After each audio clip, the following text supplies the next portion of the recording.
వర్షాకాలం మొదలైతే చల్లని వాతావరణంతో పాటు అంటువ్యాధులు విషజ్వరాల ముప్పు కూడా పెరుగుతుంది. Dengue, malaria, chikungunya, typhoid, viral fever వంటి వ్యాధులు ఈ సీజన్లో ఎక్కువగా విజృంభిస్తాయి. మరీ వర్షాకాలంలో ఇలాంటి అంటువ్యాధులు వస్తాయి, రాకుండా ఉండాలంటే ఎటువంటి జాగ్రత్తలు తీసుకోవాలి? తదితర అంశాలపై ఫీవర్ హాస్పిటల్ సీనియర్ డాక్టర్ ముసాఖాన్తో మా ప్రతినిధి Rajitha face to face. Viral fevers ఎక్కువగా వేధిస్తూ ఉంటాయి. మరి వర్షాకాలంలో సీజనల్గా వచ్చేటువంటి వ్యాధులేంటి, వ్యాధులు రాకుండా ఉండాలంటే ఎటువంటి జాగ్రత్తలు తీసుకోవాలి, తదితర విషయాలను అడిగి తెలుసుకుందాము. ప్రజెంట్ నేను ఫీవర్ హాస్పిటల్లో ఉన్నాను. మనతో పాటు ఫీవర్ హాస్పిటల్ సీనియర్ డాక్టర్ ముసాఖాన్ గారు ఉన్నారు. సార్ని అడిగి మరిన్ని వివరాలు తెలుసుకుందాం.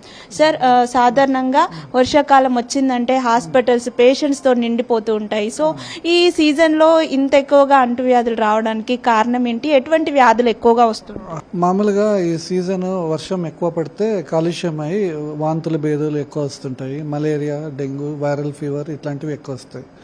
కానీ ఇప్పుడు మనకైతే ఏం పెద్ద స్పైక్ లేదు. వర్షాకాలం పడినప్పుడు కొన్ని జాగ్రత్తలు తీసుకుంటే మంచిది. మన ఇంటి శుభ్రం పెట్టుకోవడం, చుట్టుపక్కల శుభ్రం పెట్టుకోవడం, వాటర్ నిలబడితే మస్కిటోస్ బ్రీడ్ అయ్యి మలేరియా, డెంగ్యూ రావడానికి ఛాన్సెస్ ఉంటాయి. సో వాటర్ నిలబడకుండా చూడాలి. ఓపెన్ ట్యాంక్స్ ఉంటే కవర్ చేసుకోవాలి. ఏమైనా రబ్బర్ ట్యూబ్స్ పైన, పాత సామాన్ల పైన వాటర్ ఉంటే కూడా క్లీన్ చేసుకోవాలి. ఆయిల్ అట్లాంటివి వేయాలి. మస్కిటో రిపెలెంట్స్ వాడాలి, మస్కిటో నెట్స్ వాడాలి. తర్వాత ఫుల్ హ్యాండ్స్, ఫుల్ పైజామాస్ అవి అట్లా వేసుకుంటే మస్కిటో బైట్స్ లేకుండా జ్వరాలు, విష జ్వరాలు, వైరల్ ఇన్ఫెక్షన్స్, మలేరియా, డెంగీ ఇట్లాంటివి రావు. తర్వాత ఇప్పుడు ఈ వాటర్ ఫుడ్ కంటామినేషన్ వల్ల వాంతులు భేదాలు వచ్చే అవకాశాలు చాలా ఉంటాయి. దాన్ని ప్రివెంట్ ఎట్లా చేస్తామంటే మనం వేడి వేడి చేసిన అన్నమే తినాలి. కాల్చి చల్లారించిన నీళ్లు, మన వాడే పాత్రలు నీట్గా ఉండాలి, శుభ్రం చేసుకోవాలి. రూమ్కి పోయి వచ్చినప్పుడు కూడా సబ్బుతో కడుక్కోవాలి. శుభ్రంగా ఉంటే ఈ వాంతుల భేదాలు రావడం తగ్గిపోతుంది. చాలా మందికి సాధారణ ఫీవర్కి, వైరల్ ఫీవర్కి తేడా తెలియదు. సో ఎలా సార్, ఈ లక్షణాలు ఎలా ఉంటాయి? సాధారణ ఫీవరా, వైరల్ ఫీవరా అని తెలుసుకోవడానికి ఎటువంటి లక్షణాలు? మామూలుగా ఈ సీజన్లో ఈ వర్షాకాలంలో వైరల్ ఫీవర్ కామన్గా వస్తుంటాయి. వైరల్ ఫీవర్ అంటే మామూలు ఫీవర్ రావడము, తర్వాత కీళ్ళ నొప్పులు ఉండడము, అట్లా సిమ్టమ్స్ ఉంటాయి మేడం. అది చూసి డాక్టర్కి చూపిస్తే వెంటనే చెప్తారు. మళ్ళీ మాకు పరీక్షలు చేసి కూడా మలేరియా ఉందా, డెంగ్యూ ఉందా, టైఫాయిడ్ ఉందా అది కూడా రూల్ అవుట్ చేసి చెప్తారు. సో ఈ మలేరియా, టైఫాయిడ్, డెంగ్యూ ఇలాంటివి ఈ సీజన్లో ఎక్కువగా వస్తూ ఉంటాయి కదా సార్. సో అంటే లక్షణాలు ఏ విధంగా ఉంటాయి ఇవి వచ్చిన వారికి? సో ఇవి వచ్చిన వెంటనే ఎటువంటి జాగ్రత్తలు తీసుకోవాలి? టైఫాయిడ్ అంటే కంటిన్యూస్ రోజు జ్వరం ఉంటుంది, పెరుగుతూనే ఉంటుంది. తర్వాత మలేరియా అంటే రోజు వదిలి రోజు మార్చి రోజు వస్తుంటుంది. ఒక్కొక్కసారి 2 రోజుల తర్వాత కూడా రావచ్చు. అది తర్వాత డెంగ్యూ అంటే కళ్ళు ఎర్రగా అయిపోవడం, బాడీ పెయిన్స్ రావడం, బాడీ పైన ఎర్ర ఎర్ర మచ్చలు రావడం, కీళ్ళ నొప్పులు కావడం ఇట్లా ఉంటాయి. తర్వాత ఇవన్నీ మనం కొన్ని లక్షణాలు అన్ని ఫీవర్స్లో కామన్ ఉంటాయి. మనం డిఫరెన్షియేట్ చేయాలంటే టెస్ట్లు చేయించుకోవాలి.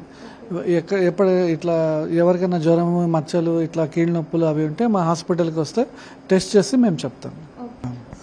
అంటే జూన్ మాసంలో కాస్త కొద్దిపాటి వర్షాలు కురిసాయి కదా, హాస్పిటల్కి పేషెంట్స్ ఏ విధంగా ఉంది? అక్కడి జూలైలో ఏమైనా అంటే ఈ స్పైక్ ఎలా ఉంది ఇప్పుడు? ఇప్పుడంతా ఏం లేదమ్మా. ఇప్పుడు మామూలే రష్ ఉంది. యావరేజ్గా ఎట్లా వస్తుందో అదే వస్తుంది. మీకు సెన్సెస్ కూడా చూపించినా కదా. ఇప్పుడైతే పెద్ద స్పైక్ రాలేదు, మామూలుగానే ఉంది రష్. వర్షాలు స్టార్ట్ అయిపోతే ఇంకా ఇది స్టార్ట్ అయ్యే అవకాశం ఉంటుంది కదా. సో ఈ వర్షాకాలంలో చిన్నపిల్లలు, గర్భిణీలు, వృద్ధులు ఎటువంటి జాగ్రత్తలు తీసుకోవాలి? వారికి ఎటువంటి సూచనలు చేస్తారు? ఈ స్పెషల్లీ గర్భిణీలు, చిన్నపిల్లలు, పెద్ద వయసు వాళ్ళు ఎక్కువ జాగ్రత్త పడాలి. బయట వర్షంలో తిరగకూడదు, తడవకూడదు. లేకుంటే జలుబులు, నిమోనియాలు రావడే అవకాశం ఉంటుంది.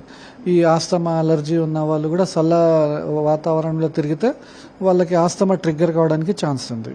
సో మనము కప్పుకొని, బట్టలు ఫుల్ కప్పుకొని ఎక్స్పోజ్ కాకుండా కోల్డ్కి పోవాలి.